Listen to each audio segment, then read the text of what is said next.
What's up, guys? So just finished watching the first two episodes of The Boys Season 5 premiere, and yeah, I've got a lot to say about it. I think this is probably one of the strongest starts we've ever gotten from, the start of a Boys season.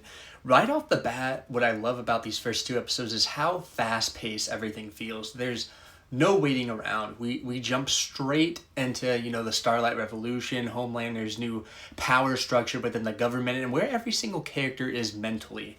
And somehow, even with all of that going on, it never feels messy, it never feels rushed, and no character feels like they're being ignored, which is, I feel like, very rare, especially for a final season of a TV show. A lot of shows like Game of Thrones start to prioritize spectacle over, character. Here, the character work is still very front and center, and that's what makes this start so strong, I feel. Let's start with Starlight, because she feels completely different in this season. You can really see how much this war has taken a toll on her, and she's been recruiting people, losing people, and basically fighting this battle all alone. And that version of her we know before, the hopeful, optimistic Starlight, is kind of gone now she just feels more numb.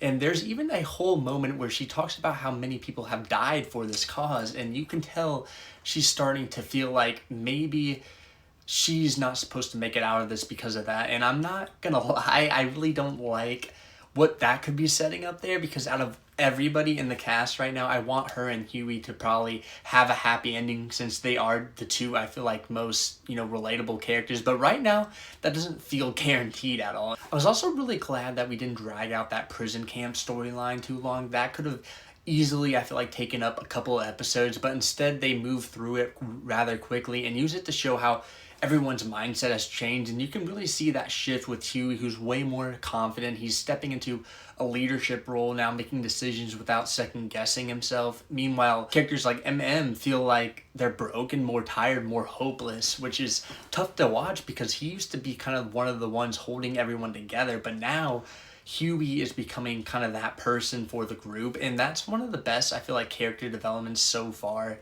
We have also got to talk about A-Train, because this might be the best character arc in the entire show so far. You go all the way back to season 1, right? And he's the reason Huey's life gets destroyed and gets dragged into this, and now he dies saving him. That's full circle, and what makes it even better is how it happens. The reason Homelander catches up to him is because A-Train chooses not to repeat his past mistake. He avoids hitting another person, an innocent person, someone who even looks like Robin, right? And that hesitation is what gets him caught. And that's intentional, that's growth. And then the way he goes out not begging, not scared of Homelander anymore, but just standing there laughing at Homelander, and he dies on his own terms, and that's not a fraud anymore, that's a hero. I just love how they also contrast that with the Deep, because these two characters started in the same place and went in completely opposite directions, and A-Train becomes, a better person, but the Deep has become worse. He's more selfish, more desperate, more loyal to Homelander no matter what. And honestly, I don't see that ending well for him either. If anything, I think Homelander is probably going to be the one to take him out. Now, this might be a hot take here, but I don't know how I feel about the whole Kamiko talking thing. I actually liked her more when she wasn't talking. There was something about her being silent that made her, I feel like, more unique as a character, more grounded. Now, I don't know. It almost feels a little off to me. Like, it doesn't fully match the character we've known, and it almost feels like when she is talking, like, it's almost dubbed, and I don't know if anybody else has felt that, but it just seems very off to me.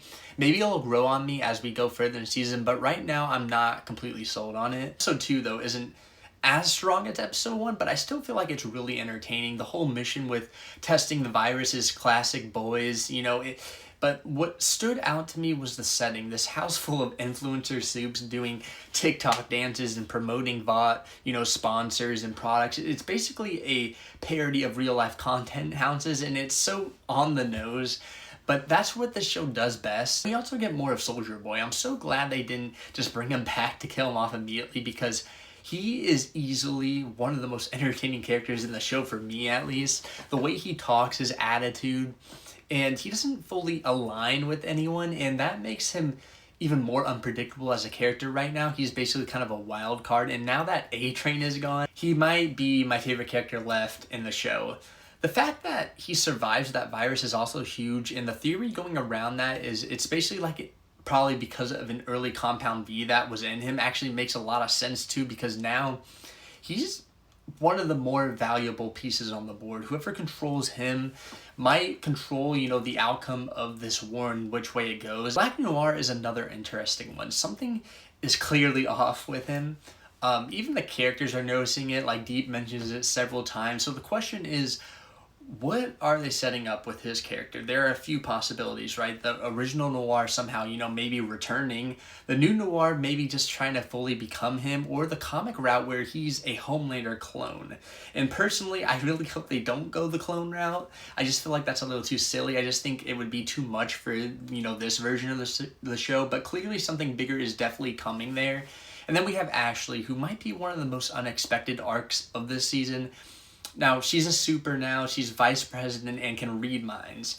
But the most interesting part is her kind of split personality that she has, that voice literally on the back of her head telling her to do the right thing. And it's such a wild concept for the character, but I feel like it really fits her dynamic well. It also turns her into a character that's constantly at war with herself. And like A-Train, you can see the setup for a redemption arc there. The question is, does she actually follow through with it? Or does she kind of stay under Homelander's control like a lot of the rest of these characters? Overall, this is a really strong start to the final season. The pacing is great, the character work is awesome, and the stakes feel even higher than ever. And everything feels like it's definitely building towards something big in the finale. But yeah, those are my thoughts on the first 2 episodes. What did you guys think though?